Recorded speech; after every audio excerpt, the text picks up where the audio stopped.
good morning, technosphere. And it's not morning, and who gives a shit?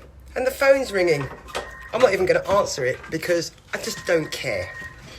And, yeah. It's not going to be for me. Everyone I know texts.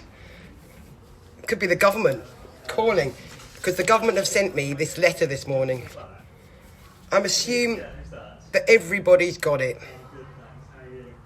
I think it is for me, the phone call, after having said that. I still actually can't care. So, the government have sent this really important letter. And I haven't opened it. Because I'm fantasising for a brief moment that it's a sorry letter from Boris. I'm sure everyone's got these. So I'm not opening it because, yeah, I want to believe that it's a letter from Boris saying sorry. So I'm just going to, put it there. Where should I put it? I'll put it in the pretty flowers. There we go.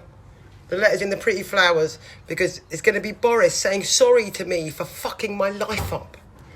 And, because I'm sure he is, I'm sure Boris is very sorry.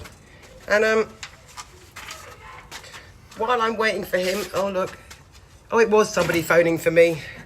Using the landline for reasons known best only to themselves. Nobody phones on the landline. You only have a landline so you can find your mobile. That's why I've got it anyway. So I thought I'd start with some poetry. And then we'll move on to what Boris is saying. Because, yeah. I mean, I'm always falling over myself to find out what it is that the government are telling us. Did anyone watch Queenie last night?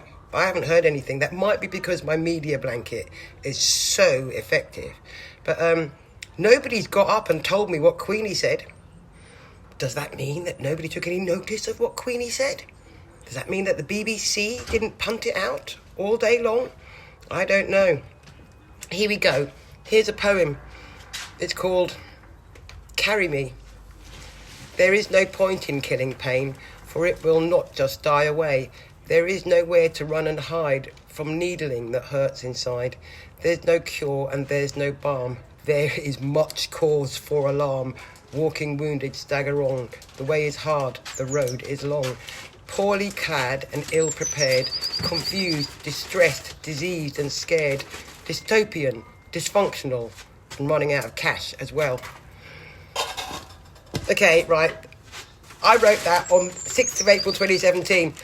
I'm starting to feel like I might actually be a prophet, which is not a good thing. And this one's called Mistaken. On the day or night that I was born, the surgeon's knife opened the way. I don't know where my name comes from, then somebody took it away. I took it back officially. It's used a little in my family. But for the most part, those of my kin would require endless reminding. Yeah, well, that's because everybody I know and love calls me Noni, and I prefer to be called Nonika, and I've been accepting for 54 years that they're all going to fuck it up. And this one's called Making It Up As I Go Along. And then we'll see what Boris has got to say.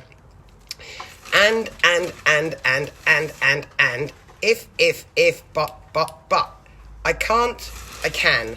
I shall, I shan't. I will, I won't. I'll start, I might. Maybe not. I try, I rot. I go back and start again. I decide, I realise that all is required. That I do it again. Yeah. Oh, I'm going to do this one before we read Boris. It's called Casualties, and I think it might be what we're all suffering from, actually. Damaged people are dangerous because they know they can survive.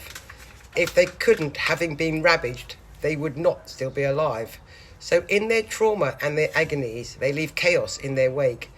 Danger and disaster course, they do not hesitate. How they shy from their potential, how they hide what makes them great. When we can heal and harness this potential, we may become a human race. Don't hold your breath. Right.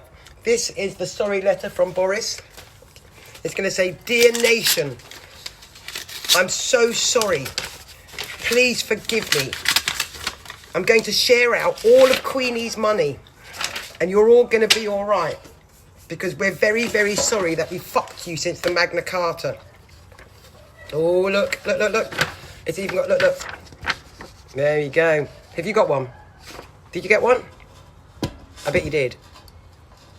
I bet yours is the same as mine. The Prime Minister. Is he writing a letter to himself? Why doesn't it say, dear subject? Anyway, he's making sure that we know who's talking first, just in case, like, any of our friends are using the government symbol as their mail communication. So, the Prime Minister. I am writing to you to update you on the steps we are taking to combat coronavirus.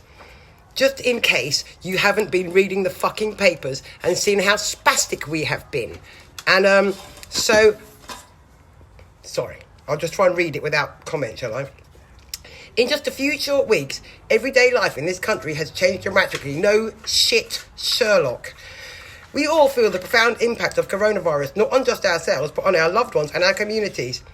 Yeah, and before that, we felt the effect of austerity. And before that, we felt the effect of the fact that you are the haves and we are the have-nots. So we're used to being fucked. Don't worry, we're rolling with it, Boris. If too many people become seriously unwell at one time, the NHS will be unable to cope. Hang on. What day is it? How long have we been locked in our houses? This anti-news from Boris. I'm not noticing an apology yet. But the action we have taken for absolutely necessary. Oh, I understand completely the difficulties this disruption has caused to your lives, businesses and jobs. But the action we have taken is absolutely necessary for one very simple reason. We are cunts. And we did not protect you. Oh no, that's not what it says. This is why we are giving one simple instruction. You must stay at home. Well, it took you long enough. We knew that already. You stupid, fucking, ugly, evil clown. You should not meet friends or relatives who do not live in your home. No matter how desperate you are for a hookup, you must just have to dip into the wank bank. You may only leave your home for very limited purposes, such as buying food and medicine, exercising once a day and seeking medical attention. You can travel to and from work, but can work from home if you lack. Well, I'm going to be unemployed from home forever. So fuck you, I'm not going back to work. I'm never paying taxes in this country again. Not ever. Ever. Fuck you. You pissed it away. When you do have to leave your home, you should ensure wherever possible that you are 2 meters apart from anyone outside your household. But we will not issue any training or instruction as to how you should maintain this, and you will be expected to know what 2 meters is, because even though we didn't go metric and most of us still think in feet and inches. These rules must be observed. So if people break the rules, the police will issue fines and disperse gatherings. Do you know what? Did anybody else live through the Criminal Justice Act? Do you remember that? We weren't allowed to have gatherings of more than 5 people. Yeah? Now we're not allowed to have gatherings of more than 2 people. However, this time we're allowed to play tunes. So we can have repetitive beats in groups of 2. I know many of you will be deeply worried about the financial impact on you and your family. But Queenie is all right, and so is my fat white boy ass, so you don't have to worry. Oh no, the government will do whatever it takes to help you make ends meet and put food on the table. I wouldn't say it was the government doing it. It looks like all my lefty socialist friends running around dishing out the food and the food banks, like they always have done, again and again and again. But, you know, maybe fucking MPs are joining the fucking food bank thing. You never know. Might do something useful for a change. This leaflet, the enclosed leaflet, sets out more detail about the support available and the rules you need to follow. Because if you haven't caught up with it by now, you've probably died. Because we are on the beginning of week 3, and the speed with which this letter was brought to the public is a clear demonstration of their desire to protect and keep us all safe. Oh my God. From the start, We have sought to put in the right measures at the right time, but we failed abysmally because we are fucking stupid and we do not care about anything other than maintaining the economy and lining our pockets with your taxes and all the profits that all our friends make from all the businesses we keep going, blah, blah, blah, blah, boring. We will not hesitate to go further if that's what the scientific and medical advice tells us we must do.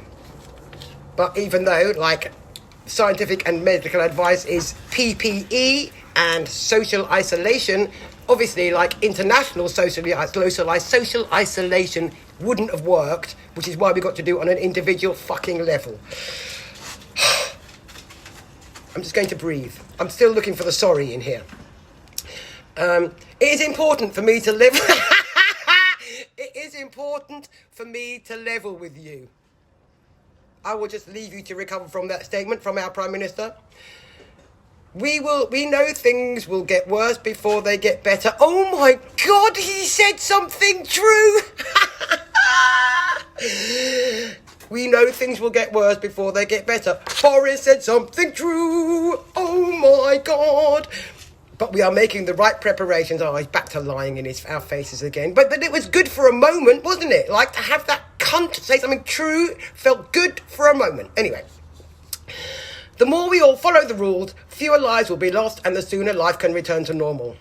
Which could be saying, if we'd done something in the fucking first place, none of you would be in this position. I wish to thank everyone who's working flat out to beat the virus, in particular the staff in our fantastic NHS, who we have been shafting royally and trying to dismantle since Nye Bevan fucking set them up. And he's spinning in his grave now. Nye Bevan's grave is probably on fire with the friction. And anyway, I'm trying to be calm and cheerful here. I'm not being very well, am I? Fewer lives will be lost and the sooner we can return to normal. There will be no normal ever again. This has been a sea change in the life of everybody in the Western world, and normal is going to be a completely different thing. Forget going back to it. Start wondering what you're going to go forward to and how we're going to make this the end of evil clowns running the planet, and how we're going to continue supporting the people who work to make our existence functional, like the nurses and the doctors and the bin men and the corner shop people, and forget the fucking idiot celebrity culture which we've sold ourselves down the river with. Thousands of retired doctors and nurses are returning to the NHS, and hundreds and thousands of citizens are helping to volunteer with the most vulnerable. It is that great British spirit that we will beat the coronavirus and we'll beat it together. That's not the fucking British spirit. That's the fucking human spirit. It is the human spirit and the human drive for community to help one another that is going to see us through this international arse fuck. And I have run out of things to say, because even though I was joking, right, I was kind of hoping that there wouldn't actually be an apology, but there would be some kind of motherfucking acknowledgement. But no, all there was bullshit. And I'm going to finish with a light poem, and then I'm going to go and smoke drugs and start daytime drinking. Unselfie. Dear Facebook people, your cat is not that cool.